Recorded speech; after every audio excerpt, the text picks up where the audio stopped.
A paz do Senhor, povo de Deus, amém?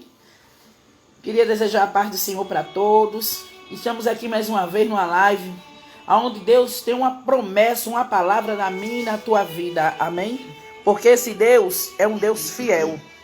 E hoje, o presbítero Laiantes tem uma mensagem vinda lá de cima do céu, para mim e para ti na noite de hoje, amém? Na paz do Senhor, meus irmãos, estamos mais uma vez aqui e vamos transmitir nesta noite uma palavra de Deus. Assim que Deus venha falar nessa noite comigo e contigo que está assistindo aí. Que a palavra de Deus nessa noite venha penetrar no teu coração e que a palavra nessa noite venha tocar e venha mudar a sua vida, a sua casa e a sua família. E a palavra que eu quero trazer nessa noite se encontra no livro de Lucas. Você que tem uma Bíblia perto de você, ou que você que tem uma Bíblia, pegue, abra comigo no livro de Lucas, capítulo 7, versículo 11, que vai nos falar: Jesus ressuscita o filho da viúva de Naim. Versículo 11: E aconteceu que no dia seguinte ele foi à cidade chamada Naim, e com ele iam muitos dos seus discípulos e uma grande multidão. E quando chegou perto da porta da cidade, eis que levavam um defunto filho único de sua mãe, que era viúva. Com ela ia grande multidão da cidade. E vendo-a, o Senhor moveu-se de íntima compaixão por ela e disse-lhe: não chores. E chegando-se, tocou o caixão, e os que levavam pararam, e disse: jovem, a ti te digo, levanta-te. E o defunto assentou-se e começou a falar, e entregou a sua mãe. Amém? Palavra dessa noite que nos fala de uma viúva e que ela tinha um único filho, que este filho chegou a óbito. Palavra que aconteceu há pelo menos 2000 anos atrás, quando Jesus estava na terra, quando Jesus caminhava e quando Jesus andava de cidade em cidade para levar a palavra de Deus e curar os enfermos. Assim também como ele andava com um propósito, ele sempre ia de cidade em cidade com um propósito. Ele não andava fora do propósito. Jesus sempre andava por um propósito. Ele se movia com um propósito. É tão interessante que no livro de João, capítulo 4, versículo 1, a Bíblia vai dizer que Jesus, ele sai e ele tem que passar, a Bíblia vai dizer que era necessário Jesus passar por Samaria. É tão interessante que a Bíblia vai dizer que ali era necessário Jesus passar por Samaria. Por que era necessário? Porque ali, quando ele chega, ele para em um poço de Jacó, e ele se senta. Porque naquela mesma hora ia chegar uma mulher samaritana e ele ia ganhar aquela mulher. E ele ia salvar aquela vida. Uma mulher pecadora.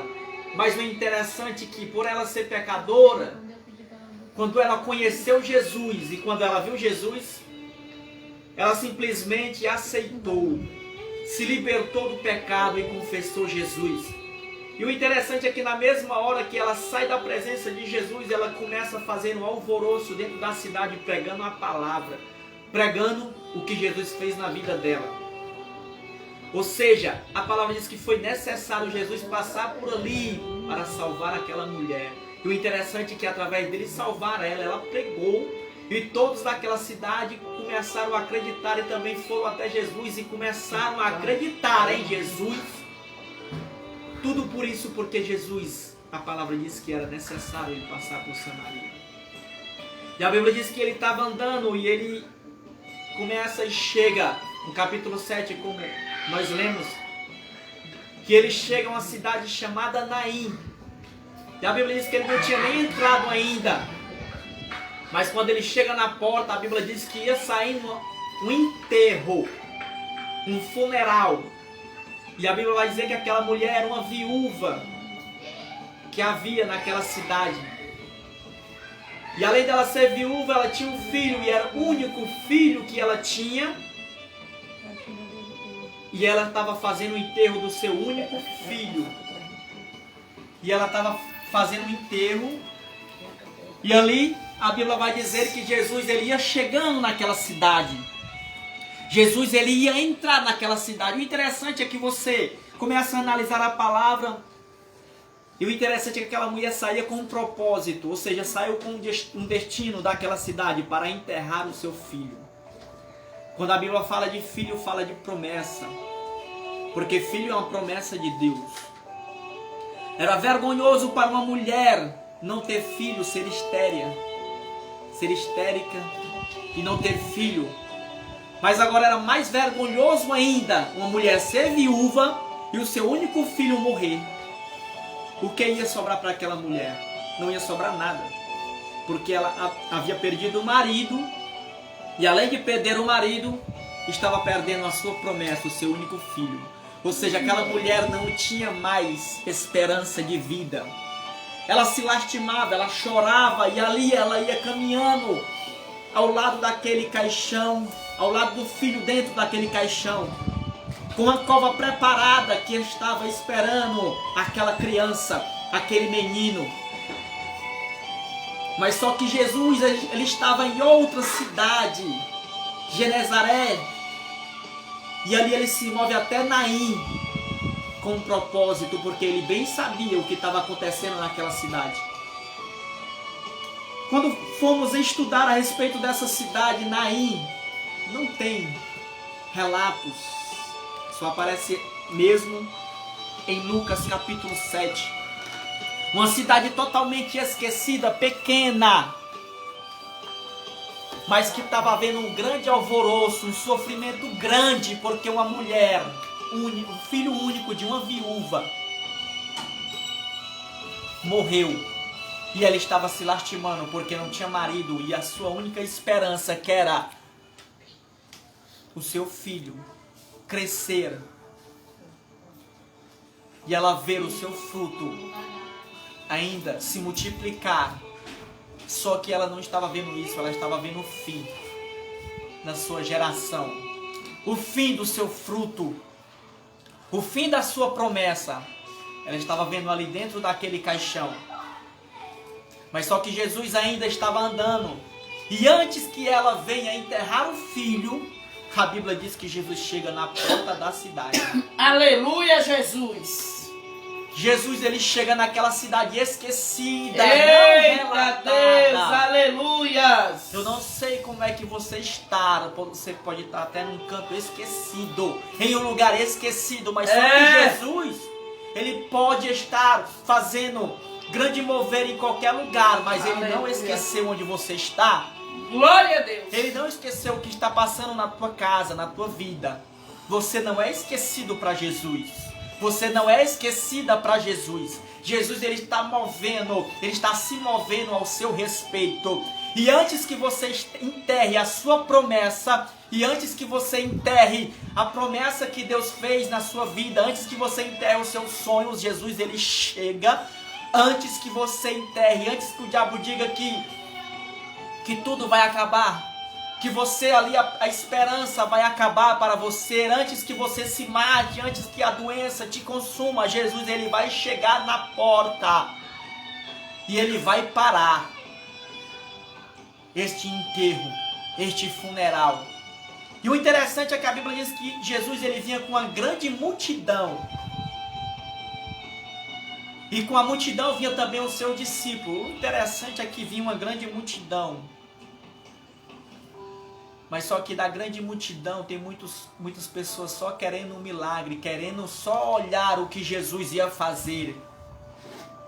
O interessante é que a Bíblia relata, e ela é tão clara que ela diz que vinha uma grande multidão. Mas só que quando ela vai falar daqueles que realmente era discípulo de Jesus, ela vai dizer, olha, havia uma grande multidão, mas também com a multidão havia os discípulos. O que é discípulo? Era aquele que verdadeiramente acreditava em Jesus e seguia Jesus com o propósito de fazer a diferença.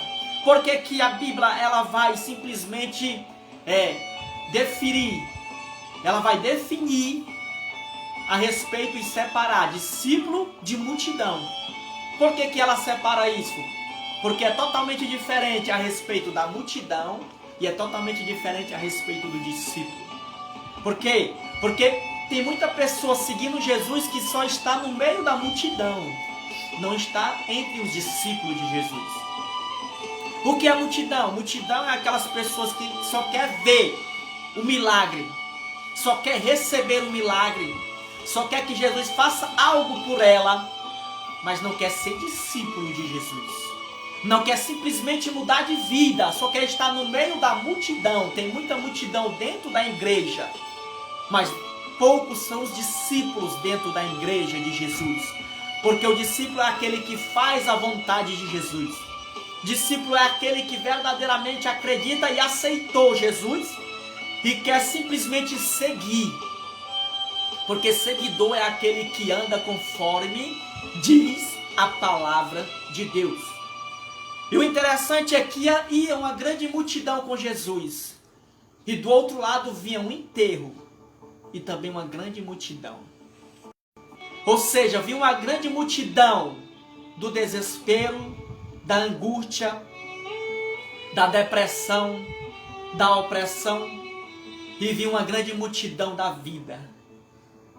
A caravana que ia entrando dentro da cidade era uma caravana que ia fazer a diferença.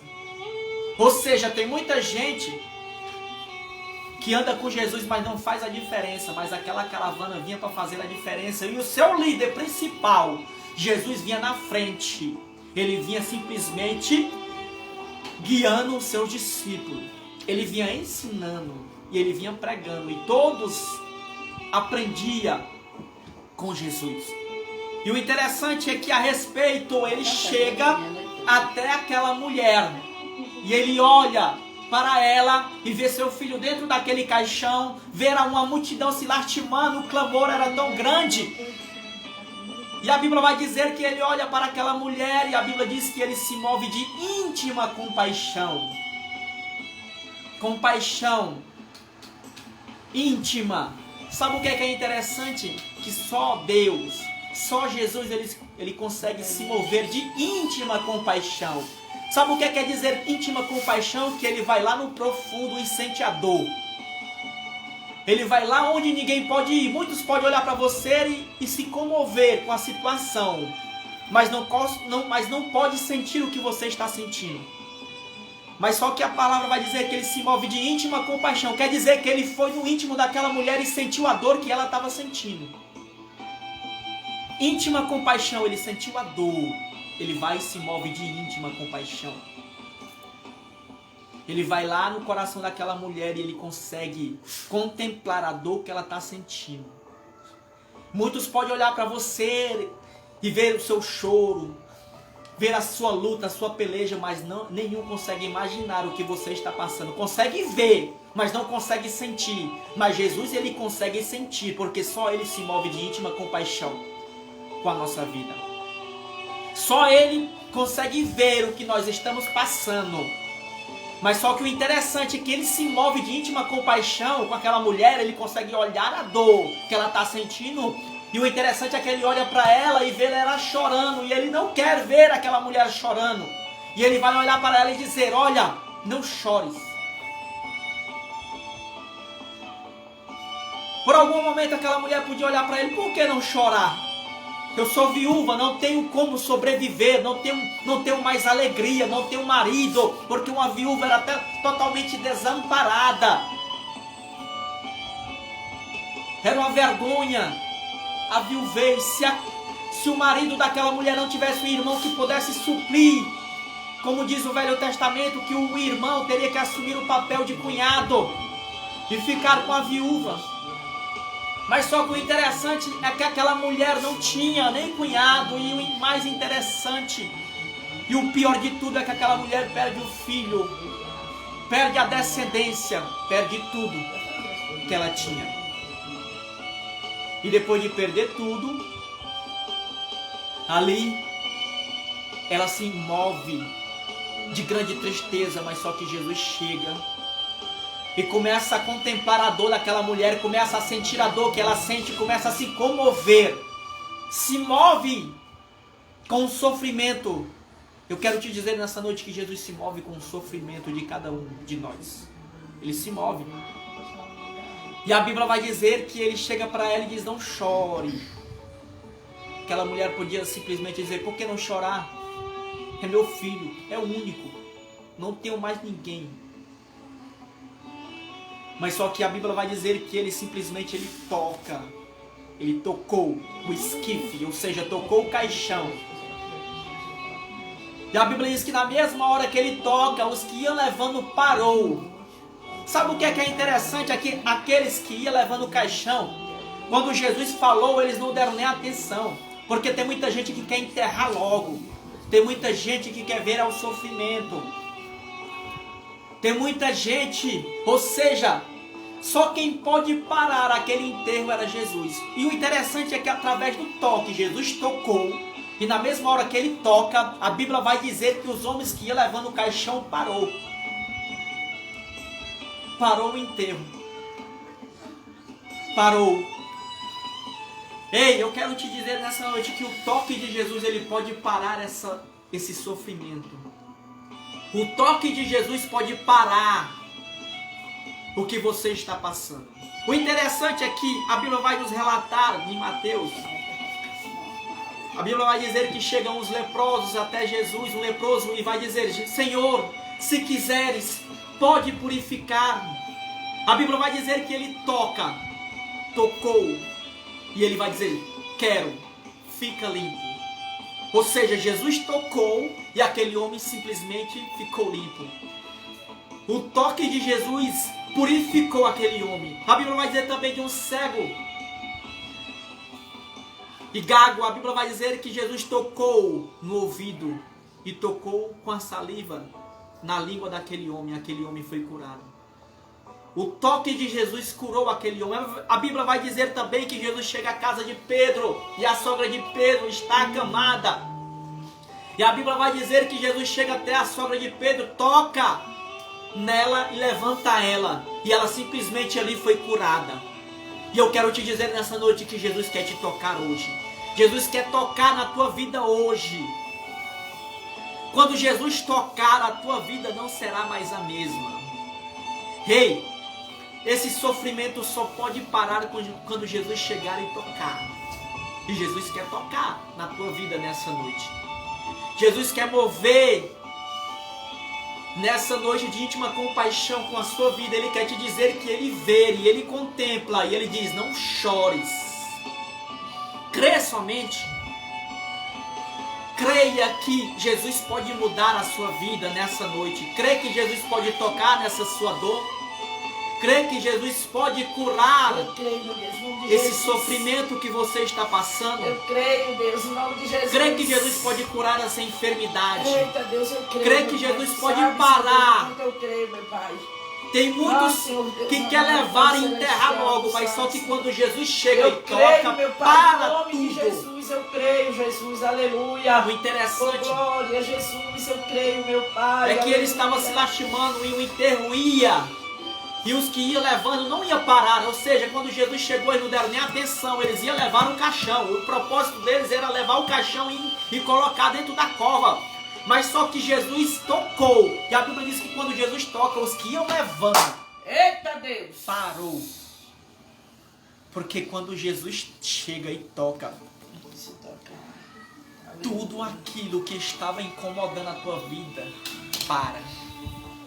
É só o toque de Jesus. Aleluia! É só o toque de Jesus que você está precisando nessa noite. É só um toque dele. Só você que quer ser tocado nessa noite, creia que ele pode tocar. Se você crê, Versículo 14. Versículo 13. Vendo o Senhor, moveu-se de íntima compaixão por ela e disse: não chores. E chegando-se, tocou o caixão. Aí o que a Bíblia vai relatar, e ela bota em parênteses: e os que iam levando pararam. Olha só por que eles parou. Chegou-se Jesus, tocou o caixão. E os que iam levando parou. Aleluia. Só para o enterro quando Jesus toca. Só para o funeral quando Jesus toca. E ele diz mais, e disse: jovem, a ti te digo, levanta-te. E o defunto assentou-se e começou a falar. Glória. E entregou Glória a a sua Deus. mãe. E ele termina no versículo 15, e entregou a sua mãe. Ou seja, Jesus, ele para a dor que aquela mulher está sentindo. Ou seja, aqueles homens iam enterrar a promessa dela. Ali estava indo a promessa dela, ia ser enterrada a promessa, só que Jesus toca e para o enterro. E a promessa simplesmente fica parada, mas só que está morta. Parou. Você que está com a promessa morta. Você que está simplesmente, o diabo já quer enterrar, mas só que Jesus para, toca e para. Jesus, ele simplesmente diz: não vai entrar na cova. E a Bíblia vai dizer que Jesus, ele vai dizer: jovem, a ti te digo, levanta-te. E ele pega e entrega a mulher. Jesus está te entregando novamente hoje tudo aquilo que você tinha perdido, toda a esperança, tudo aquilo que o diabo tinha lançado sobre a tua vida, sobre a nossa vida. Jesus, ele está restituindo hoje. Eu creio, meu Deus. Jesus, ele está, olha o que a palavra diz, que Jesus Eita, ele pega e papai. entrega a mulher. Jesus está te entregando hoje a cura. Jesus está restituindo Eita. o teu casamento. Jesus está te entregando novamente a cura, a felicidade, a esperança, tudo aquilo que o diabo tinha lançado, a falta de viver, a ânsia de se matar. Jesus, ele está entregando hoje a vida novamente. Jesus, ele te entrega hoje a vida novamente. Jesus, ele te entrega a esperança, a vontade de viver. Ei, não perca a esperança. Não deixe que o diabo venha dizer que tudo acabou. Ei, para aquela mulher, ela achava que tudo tinha acabado. Glória a Deus. Só acaba quando não tem Jesus, mas quando tem Jesus, Jesus simplesmente Aleluia, entrega Jesus. novamente. Ele restitui novamente a alegria, a força, a fé, a esperança. Aleluia, Jesus. Porque a Bíblia diz que permanece esses três: a fé, a esperança e o amor. A fé é crer naquilo que você não vê, porque é só a palavra de Deus que pode. A Bíblia diz que a palavra de Deus é tão afiada como uma espada de dois gumes, que penetra entre a alma e o espírito, juntas e medulas. Aleluia. A palavra, quando Jesus chegou ali, ele tocou. Só o toque de Jesus é poderoso. Mas só que além de ele tocar, quando ele toca, tudo para. Só basta um toque de Jesus para tudo parar. E o mais poderoso que a palavra diz é que a palavra, quando Jesus fala, ela vai onde nenhuma espada afiada Eita, pode desse ir. jeito, papai. Glória a Deus. O toque é poderoso, e a glória. palavra, ela é mais poderosa Glória a ainda. Deus. Aleluia. O toque ele para e a palavra, Oh, glórias. ela age. Ou seja, só nesta passagem tem duas coisas poderosas escondidas aqui. O que era a primeira? É o toque. Eita, Deus. E o segundo, a palavra. É desse jeito. O interessante é que quando Deus ele vai fazer o mundo e ele vai criar o homem, ele vai tocando. Ele vai movendo, porque só o toque ele move. Mas quando a palavra chega, ela dá vida. O toque de Jesus parou. Mas quando ele fala a palavra, ela dá vida. Olha o que é interessante. O que está faltando na tua vida para você se mover, sair dessa paralisia espiritual, é a palavra de Deus. A palavra de Jesus que tem que entrar para fazer a diferença. O que está faltando dentro da tua casa para sair dessa contenda, para sair dessa maldição, para sair dessa enfermidade, é a palavra de Jesus. Palavra essa que quando chega ela dá vida. Quando Deus ele vai falar para Ezequiel no capítulo 37, ele vai dizer, ó, homem, filho do homem, esses ossos podem viver, esse Senhor tu sabe. E Deus ele vai dizer, pois profetiza. Eita Deus! Eita Deus! Profetiza. O que está faltando na geração de hoje é profetizar. Está faltando muito profeta. Eita Deus. Está faltando hoje muito profeta. O interessante no Novo Testamento, que quando a doutrina de Jesus vai sendo, quando os discípulos, os apóstolos começam a pregar, ele vai trazer para a nossa vida, ele vai dizer, olha, o principal dom é o de profetizar. Eita Deus dos crentes! Por que a geração hoje em dia está uma geração morta? Porque está faltando um profeta. Nós temos que buscar o dom de profetizar. O dom de profeta, profetizar. Glória a Deus. Porque como diz o livro de Ezequiel, capítulo 37, essa humanidade está como se fosse aqueles ossos secos. Está faltando um profeta para profetizar. E Deus, apenas Deus ele vai dizer, homem, filho do homem, pode viver esses ossos? Ele, Senhor, tu sabe. Aí pois Deus vai dizer para ele, pois tu sabe? Pois tu sabe que eu sei, pois profetiza. Profetiza nesse vale. Aleluia. E o interessante é que Ezequiel vai dizer, ossos secos. Quem é os ossos secos? São nós. Isso é a humanidade que está seca da palavra, está seca do Espírito. Está só o osso seco, espalhado na terra assim. E o interessante é que Ezequiel vai dizer, ossos secos, ouve a palavra do Senhor. Aleluia. Olha só interessante. O que Ezequiel vai dizer? Ossos secos, ouve a palavra. Porque se eles não ouvissem a palavra, eles iam ficar ali seco, sem vida, espalhado, quebrado. Glória a Deus. Aleluia. E depois que ele profetiza, a Bíblia diz que começa a haver um movimento. E os ossos começaram a se mover. Ou seja, quando a palavra começou a entrar e ele ouviu. E aqueles ossos ouviram a palavra, começou a ter um movimento. Aleluia, os ossos Jesus. começaram a juntar osso Oh, no seu osso. glória. Sabe o que é interessante? Aleluia. Vamos ver ali que a palavra... Aleluia. Que aqueles ossos eles estavam espalhados, eles não estavam no seu determinado lugar, mas quando a palavra começou a entrar, ela começou a colocar ordem. Eita papai! A palavra coloca ordem na vida de cada um de nós. É verdade. A palavra ela coloca ordem na tua casa. A palavra ela coloca ordem no teu casamento. A palavra ela coloca ordem na tua igreja, na tua vida espiritual. É a palavra que quando chega ela coloca ordem. Se está espalhado, se está seco, quando a palavra entrar, se você deixar a palavra entrar na tua casa hoje, Glória. quem estava com confusão, com contenda, começa a ficar no lugar. A palavra começa a colocar ordem. Segundo a profetização de Ezequiel, a Bíblia diz que os ossos eles começaram a se juntar, a pele começou a crescer novamente e ficaram todos ali deitados. E segunda coisa que ele vai dizer, que agora ele vai profetizar o Espírito. Deus é Deus. E depois que ele profetiza o Espírito, todos começam a ter vida. Glória. A palavra de Deus, ela dá a vida.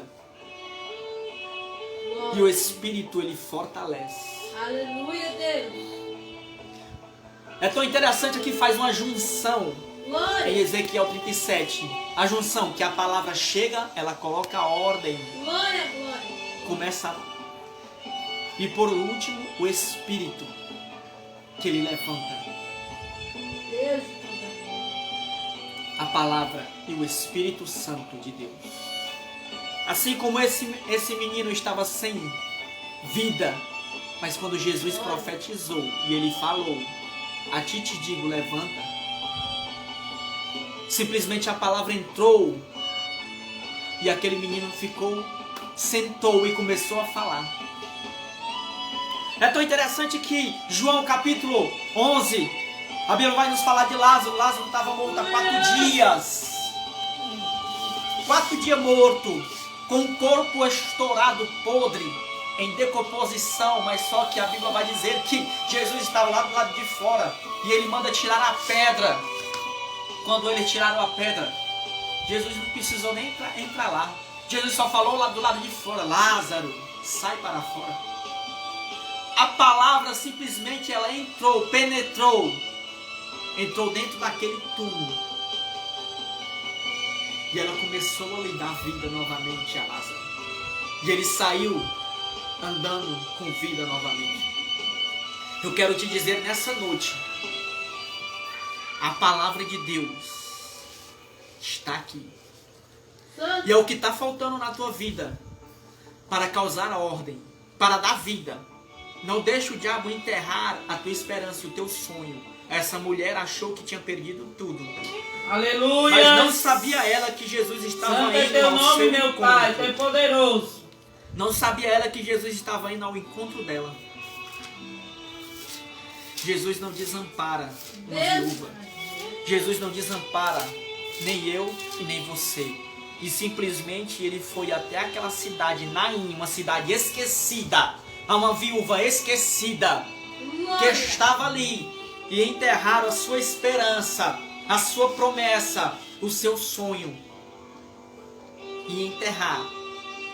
Mas ele foi lá, e a Bíblia vai dizer que ele falou para ela: não chores. Assim como Jesus está falando para você nessa noite, não chore. Aleluia! Porque Jesus ele está contemplando a tua dor. Glória a Deus! Ele está contemplando o teu sofrimento. Poderoso. E o interessante é que ele vai dizer, ele vai chegar ao caixão e tocar.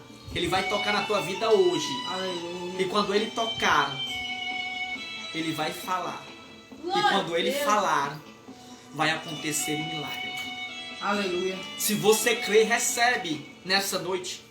Mas para que Jesus ele venha entrar nessa noite, mais ainda, tocar na tua vida, e a palavra venha agir na tua vida e na tua casa, é necessário que você aceite Ele. E eu já quero perguntar, você que quer aceitar Jesus nessa noite, você que quer receber esse toque, e quer receber essa palavra, Jesus. você que está carente de uma palavra, você que está com o seu coração ferido, com sua mente ferida, você que está enfermo, se você quer receber o toque de Jesus, aceite Ele nessa noite. Se você quiser aceitar Jesus, coloque no comentário: eu aceito a Jesus. Aceite nessa noite, porque Jesus ele quer, Ele está contemplando a tua dor. E Ele só diz nessa noite: não chores. Só o Senhor. Mas a respeito de não chorar, aquela mulher simplesmente ela acreditou. Porque o texto não vai dizer que simplesmente ela murmurou, ela reclamou. Ela disse: como é que você vai dizer para eu não chorar? Ela não reclamou, simplesmente ela acreditou. É o mesmo que Jesus quer que você faça nessa noite. Acredite, aceite. Você acreditar não é só você dizer: não, eu acredito. Mas o acreditar mais ainda que Jesus quer de você é aceitar. Porque acreditar não é simplesmente acreditar que Jesus existiu ou que Jesus morreu, mas é acreditar que o que Ele fez naquela cruz foi para te salvar. Glória. Essa é a maior crença que você pode mostrar para Jesus, é aceitando. Eu aceito Jesus nesta noite porque eu creio que Jesus morreu naquela cruz para salvar os meus pecados. Glória a Deus. Para me salvar, para que eu possa ser redimido e eu possa ser salvo. E eu quero te perguntar se você realmente acredita o que Jesus fez naquela cruz. Foi para te salvar? Glória. Foi para te libertar? Se você aceita, se você acredita, aceita Ele nessa noite. Glória. Quer aceitar? Quer se reconciliar? Aceita. Glória a Deus. Se você quiser, deixe no comentário. Glória a Deus. E aqui eu quero agradecer a você que assistiu. Glória a Jesus. A você que simplesmente parou e escutou a palavra nessa noite. Deus de toda a glória. É uma necessidade você aceitar Jesus, porque diante do que está acontecendo, se você for meditar no capítulo 24 do livro de Mateus, é o que eu estava até falando e relatando esses dias, que nos dias de hoje podemos ver que a pandemia, as pragas estão acontecendo e os dias, Jesus vai dizer que os dias começam a se aproximar por causa disso. E o interessante é que o povo só quer oração, não quer aceitar. Jesus está voltando e o povo só quer ser libertos da enfermidade, só quer bênção, mas não quer aceitar. É a necessidade de você aceitar, porque os dias já estão findando e simplesmente Jesus vai voltar e você vai ficar simplesmente com os bens terrenos. Glória. Amém? Glória a Deus, aleluia. Daqui a 5 minutinhos nós estamos voltando com a oração no nome do Senhor Jesus, amém? E vamos estar sim, orando por você. Vamos estar orando pelo irmão do José Carlos, que está internado. Nós vamos estar colocando na mão do Senhor, no nome do Senhor Jesus. Vamos estar também orando. É Wagner, né? É Wagner o nome? Vamos estar orando também por você que está pedindo oração pelo Wagner. Nós vamos estar orando. E não esquecendo que toda madrugada nós estamos com um propósito de oração. Nós não filmamos a oração, não fizemos uma live, porque todo mundo buscando, não dá para ficar com o celular assim ligado. Mas nós estamos entregando todos vocês na mão do Senhor Jesus, amém? 5 minutinhos e nós estamos voltando. Fica com Deus em nome de Jesus.